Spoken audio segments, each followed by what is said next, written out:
Lattimore being banged up, you like the chances of Mike Evans playing the whole game because he's probably not going to get in a fight with someone that isn't Marshawn Lattimore. So you do need to factor that into your projections for tonight. What is going on, folks? So welcome into Monkey Knife Fights preview show for Monday Night Football. I'm Conner Rowntree, and that's John McKechnie. And John, before we get into any NFL action, what a weekend in the NCAA. Upset after upset. What's your takeaway? Yeah, I mean, it was crazy. I mean, I think that, you go into the week, you see who 3 and 4 is. You see that it's TCU and USC, and you see the spreads on those respective games. And it's like, well, both are, within a field goal. Like, this is going to be an uncomfortable game for both of them. I don't think anyone saw USC getting trounced the way that they did, though, against Utah. Even though Utah had beaten them earlier this season, it was at Utah, Saturday night, raucous environment. Kind of took Utah playing outside of themselves to win that one. But this time, I don't know about you, Connor, but I don't know if I've seen a more pathetic tackling performance than what USC brought to the table on Friday night. They simply wanted none of the smoke. It was pretty embarrassing to watch. And, on the other side, like, Caleb Williams is gritting it out. He's got like the busted hand. He's got a messed up hamstring. He's still trying to lead the guys, but the USC's defensive side of things did not hold up their end of the deal. So once again, Kyle Whittingham just finds his way into winning the Pac-12 yet again and foiling the Pac-12's chances at getting a team into the playoff. And then K-State, TCU. K-State's just an unpleasant team to play against, and TCU fought hard, pushed that game to overtime. But I was glad that overall the committee didn't penalize TCU too hard. I had lingering fears from dating back to like the first college football playoff that the committee just simply would not respect the Hypnotoad. But luckily they kept TCU in there at 3. And now we get Georgia versus Ohio State and Michigan TCU as our semis. Like, that's a pretty great setup. We have a new team in with TCU, and we got Blue Bloods. We got 2 Big Ten teams in. Usually that's more of an SEC move, but I agreed with the move to put Ohio State in over a 2-loss Alabama. For me, with the truth serum, I'm a little nervous about Ohio State. They're pretty good. They get a month to get healthy. They were banged up at the end of the season, but got to feel pretty decent about Georgia right now after, scoring 50 points on LSU on Saturday. Yeah, no, the kick return, the blocked field goal return is probably going to go down as one of the greatest highlights ever. That was awesome. I had a little sprinkle on Georgia when I saw that. I was like, ha, take that, Brian Kelly. Take that. I had to deal with that at Notre Dame for years, just the lack of awareness. Boom. We're back. Anyway, we got some unbelievable action on Sunday as well, not just Friday and Saturday. Lamar Jackson went down, but the Ravens still got it done thanks to a last-minute touchdown from Mr. Huntley, their only touchdown of the day. Other news, what's going on? John, I got to ask you this. The Bengals, they are just the Kansas City Chief kryptonite. Joe Burrow, baby. He's got Mahomes' number. He does. I mean, that's 3 wins in a calendar year over one Patrick Mahomes. It's no easy feat to accomplish. Going 3-0 against him in big spots. Yesterday's game, it just completely delivered. I think that everyone kind of circled that one and the Dolphins Niners as the games of the weekend. And man, I mean that Bengals game, Jamar Chase just so strong. Getting that crucial first down late in the game to just kind of squeeze out the rest of the time on the clock. Burrow, gutty, making all these runs, when the plays are breaking down, just great stuff from him. I was surprised to see Kansas City not go for it on that 4th down and try that long field goal in windy conditions there. You have Patrick Mahomes, for crying out loud, maybe see what he can do in that spot. But regardless, my opinion of the Chiefs doesn't really change from this one. I still think that they probably are the best team in the league. And the Bengals, I think, for their early season kind of doldrums, they're really starting to turn it on down the stretch. And that seems to be a Joe Burrow calling card, dating back to last year. They got red hot as the season finished. And I think we're looking at something very, very similar from Cincinnati the rest of the way here. So even though they are behind the Ravens in the AFC North, I love them to win this division, especially in light of Lamar Jackson's injury yesterday. Yeah, no, I'm completely with you on that. I think that's a great look, to be honest with you. And then talking about Sunday Night Football, just briefly touching on it. Wow, that was something. Why didn't they flex that game out? You had great games in the 425 window. That Kansas City game we just talked about. Even the Chargers Raiders game was exciting. Uh, Anything but that.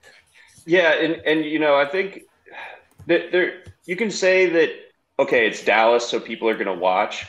True, that is true. But we already got the Clockwork Orange treatment on Monday night with Indianapolis versus Pittsburgh. Like, why is this happening?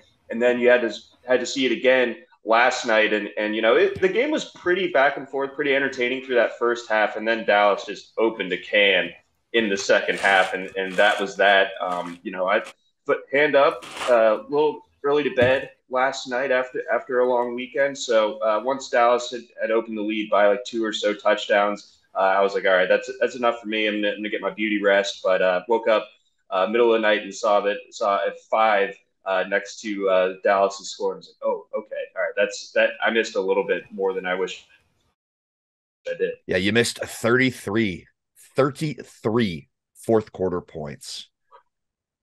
33. There's only 15 minutes. That's over 2 points a minute. Just pouring it on for Indianapolis. Yeah, like it was just they opened up, as you said, the can of whoop ass, and they did not look back. Anyway, we have a Monday Night Football game with playoff implications. Love that. The season's winding down.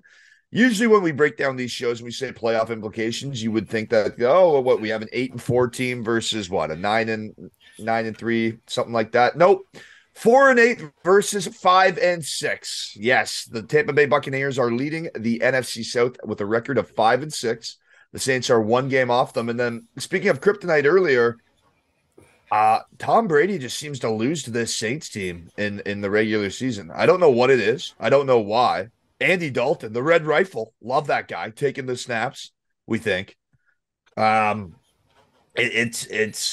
is such a winnable game for the Buccaneers. I'm just looking at how are they going to foil it? How are they going to choke? Right. I mean, this is a Bucs team that loses to Jacoby Brissett on the road last week. They've just been so hard to trust this year. They for every one step they take forward, they do take 2 back. It feels like the offense is clunky. It doesn't seem to be at full strength.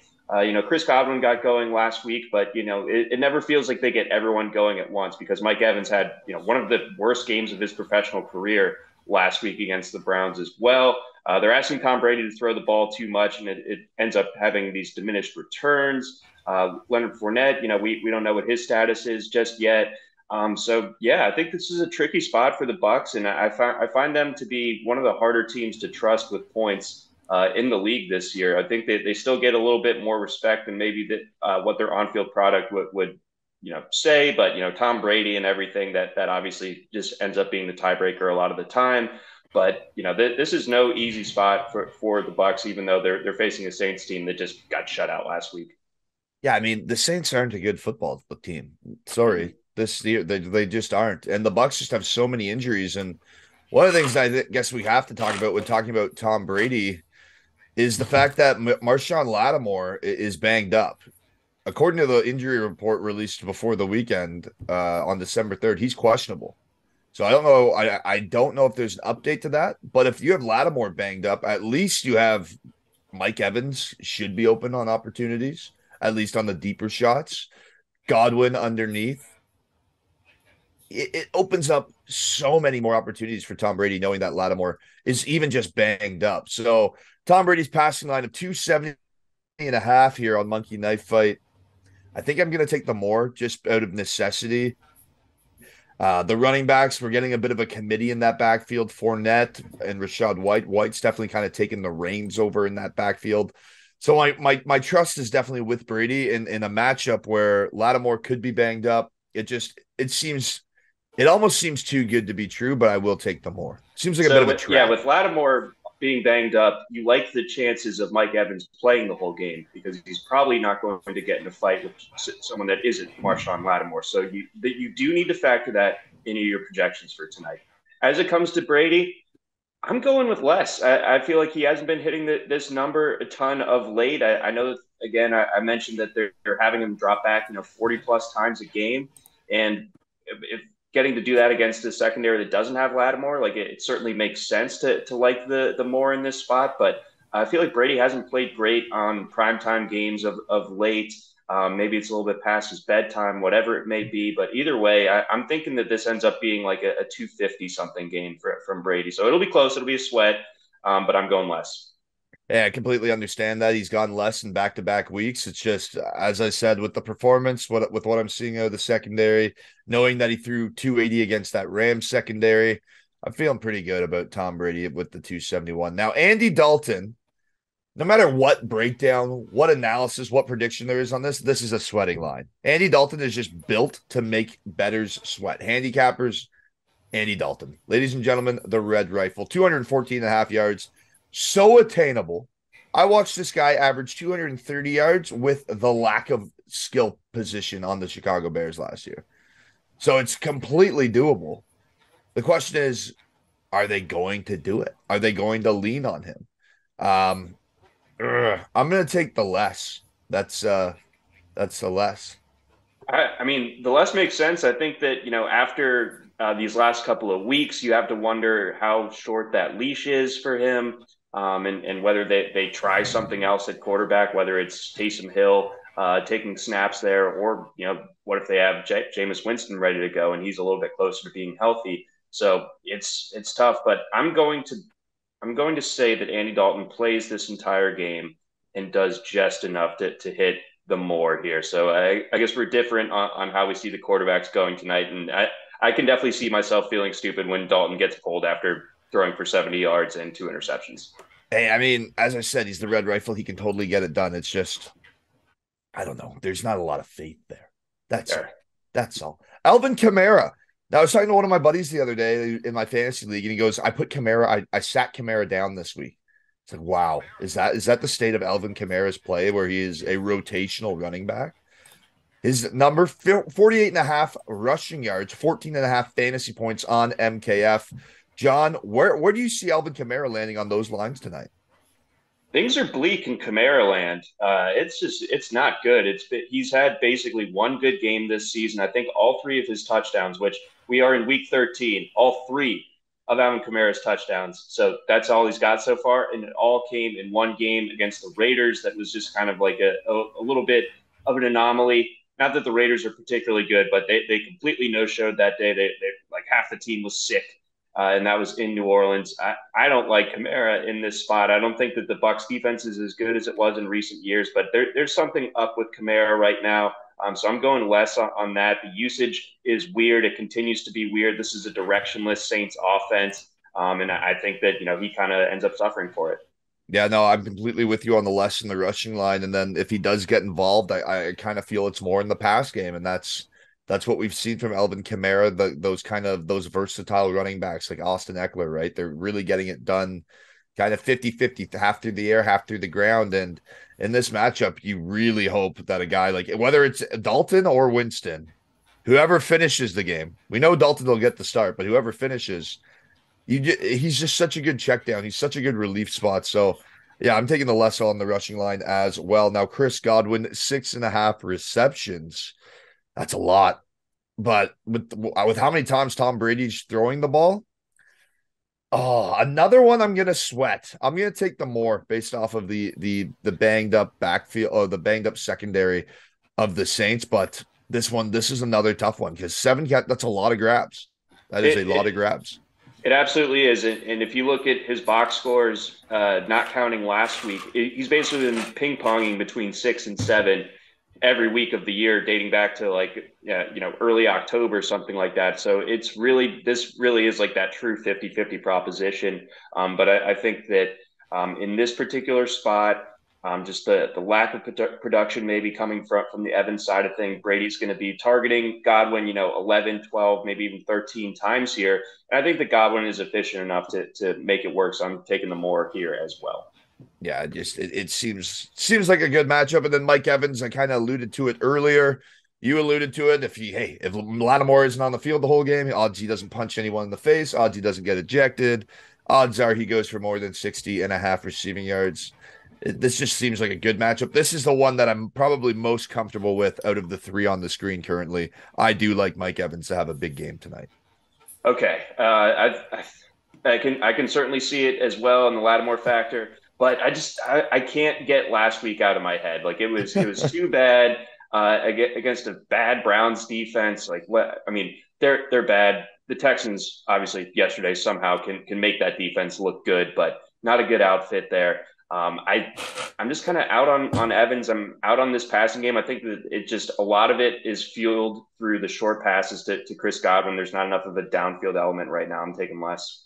Yeah, well, I completely understand that, right? 2 grabs last week for the 31 yards in Cleveland. 3 straight games he's gone under this total. Even the 2 games before the Cleveland game, he had 5 catches in each of those contests and still went below 60 yards.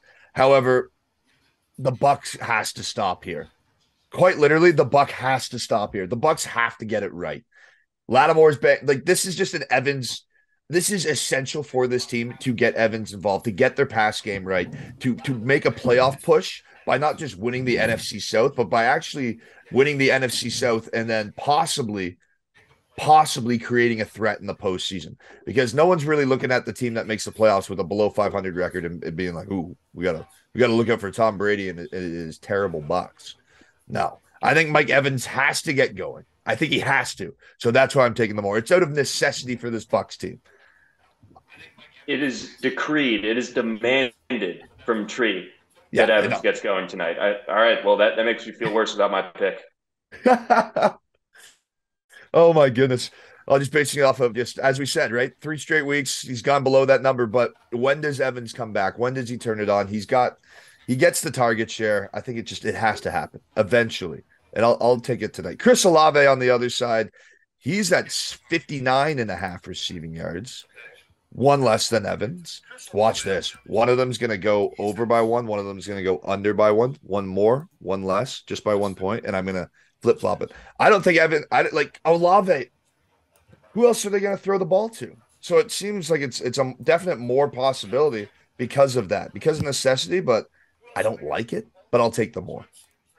Yeah, I'm with you there. I mean, this is not a pretty Saints offense to watch, but if there really has been a bright spot this year, it's been Olave. You know, he's cleared this number in 3 out of his last 4. You know, even last week against a tough Niners defense, he was able to get it done. Again, I don't find the Bucs defense to be quite as intimidating, especially in terms of its secondary personnel as it has been in recent years. And you know what? Olave just kind of is like that only show in town, like you were saying. I mean, the target share, almost 1 out of every 4 targets is going in his direction in the Saints offense right now. It's not a high volume passing offense, but even still, I think Olave's talented enough. If he gets the 7, 8 targets tonight, he's clearing this number. So I'm taking the more. Yeah, no, I'm with you on that. It doesn't matter who's throwing the ball when that is your most skilled position player that's playing the most effective football at the current moment. Now, here's one for you, John. Who's the number 1 running back in Tampa Bay right now? Rachaad White seems to have taken the reins, but Fournette's still, like, playoff Lenny is still a very big possibility to see later. So what's going on? What's your breakdown of this backfield in Tampa Bay? So it all comes down to, you know, like Fournette, I think he's trending towards playing. So this is a real rubber meets the road because he obviously didn't play last week coming off the bye, dealing with that hip. And Rachaad White looked good, you know, against the Browns. So I think that this could kind of fall into a true committee or, you know, almost like a poor man's version of what we're seeing in Dallas right now, where it's like the wily vet is getting maybe a little bit more volume than he should. But every time that they bring in the young guy, the new guy, he's popping off all these huge runs. I wouldn't say again that White's as good as Pollard or Fournette. Maybe they're about as equal as Zeke right now, but I think that this ends up being a frustrating one for fantasy. But for tonight, just because I doubt that Fournette is at 100%, I think we're going to see White a little bit more featured this evening. So he's my favorite from this backfield right now. Yeah, no, I completely agree with you on that one. Now, let's break into the best part. Touchdown dance, baby. Monday night. Let's get dancing. Wow, this is usually I get really hyped up for this. Now I'm looking at these names and I'm like, well, Alvin Kamara, he's not playing so hot. Chris Godwin's got all the underneath stuff. Taysom Hill. You can take Taysom Hill. Interesting. I love that. I'm actually going to put Taysom Hill in. I'm going There to we use go. the Swiss Army knife tonight. I'm going to make it weird. We're going to pop some Chardonnay with the Swiss Army knife, Taysom Hill, and make it weird. And then obviously, I've been talking up Mike Evans, so I really like Mike Evans. And then I'm going to go with Rashad White, pardon me, just because I'm not sold on Leonard Fournette getting those goal line snaps just yet. I know he definitely is their goal line guy, but if he's not feeling 100%, as you said, we saw White pop off last week, did great with the carries that he was presented, made the most of his opportunity. I think we see White hit pay dirt again on Monday Night Football. So I will copy you on the Rashad White. I definitely like him to score tonight. I think he's probably maybe the safest bet to score. I'm not even totally sure though, Connor, that we see 3 touchdowns tonight. Like I think that we're looking at that level of just droll. It's not going to be awesome, but hey, we're still going to be watching anyway. So in addition to Rashad White, I do like Chris Olave. Kind of doubling down on the more for his receiving yardage. I think that he finds the end zone. And then I'll round it out with Chris Godwin. Again, I am optimistic on him. I think point well said. He's not your classic red zone target, but maybe he can find a way to break away and score maybe a longer touchdown or one way or the other. He's getting in there. So give me Olave, Godwin, and Rashad White tonight. Well, I mean, we have Lattimore's questionable. The safety Gray is out. Williams, cornerback, out. And defensive end Turner out, with Werner also questionable. So this Saints defense, if Godwin does catch one of those shorts or a wide receiver a short screen or a wide receiver screen or a short slant pass, he could break that and be gone. I'm completely with you on that. I don't see how the Bucks lose this one at home. I think this is just a must-win game. You get back to 500 if you win this. You get full control of your future in the NFC South. How do the Bucks choke this one up, John? That's what I'm getting at. How are the Bucks going to end up losing this game? Because that's just what they do against the Saints. Right. So I think it would start with the offense not getting in gear, and then the Saints just kind of not turning the ball over with Andy Dalton, and B, just finding just enough. Like they have these kind of off the beaten path skill guys that are really fast. Maybe one of those guys can make a big play out there that kind of surprises everyone. It wouldn't surprise me if the Saints just kind of empty their bag of tricks tonight. They had a famous Sunday night game against this Bucks team in Tampa Bay last year where they came out of nowhere and just kind of like trounced Tampa Bay. I don't think that exactly is going to happen, but I think that similar level of like, we don't care, we're just going to go for it tonight. I think that makes them a dangerous team in this spot. I took the Saints when it was +4, but now with it being +3, I think I'm probably on the Bucks at that number. Yeah, I'm expecting a very boring game, like you alluded to. Not a lot of touchdowns, or if there are, very sloppy touchdowns, like the blocked field goal from Georgia. That's what I'm talking about. And someone's gonna fall asleep. It's these Louisiana teams; they just fall asleep on the field goal. That's good. Watch that actually happen. That would be hilarious. As far as predictions go, the Buccaneers are averaging just 18.2 points per game. The Saints are averaging just 20 points per game. I'm liking the under here. I think this is going to be smash mouth football, playoff implications. Both teams trying to establish what little run game they have. Both games try to establish what little pass game they currently have. So I'm going to go with a disgusting, greasy 15-12, possibly a safety in there. Like just like if this was a CFL game, I would take a bet on the 1 point for the missed field goal. So in the CFL, if you miss the field goal and the ball goes through the end zone, you get a point. Don't ask me why. Don't ask me how. I would expect that out of this game. That's how greasy I'm getting at here. John, what do you think about the over and the under here? What's your opinion on that?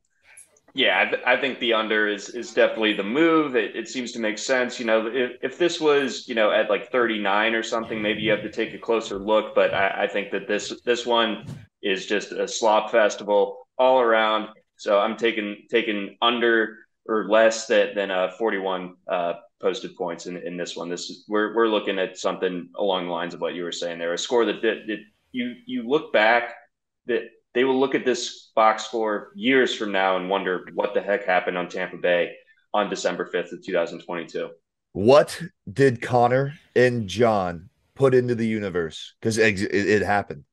Oh man, if this game goes to our predictions, everyone's gonna hate us because this is just brutal. What we are projecting is so boring. I might watch the Ice Capades tonight. All right, John, let all the people know where they can get the great content that you produce, and all the mustache tips. Because man, oh man, is that Muzzy on fire! Movember's gone; it's over. Not for Mr. McKechnie. It stays. Muzzy McKechnie, ladies and gentlemen. Yeah, the Movember just rolls on over. It's a year-round sport around these parts. But you can find me over on Twitter at Johns_tailgate. Find all my work over at RotoWire.com, rotowire.com/cfootball. It's our college football section. We're going to have a ton of great stuff coming up for bowl season that kicks off next Friday. So stay tuned for more stuff there. And also got my hands in a lot of our RotoWire sports betting content. So a lot of exciting, interesting stuff going on over there as well. All right, John. Well, thanks so much for joining us on this week's edition of Monday Night Football, folks. That's John McKechnie. I'm Conner Rowntree. Enjoy the football.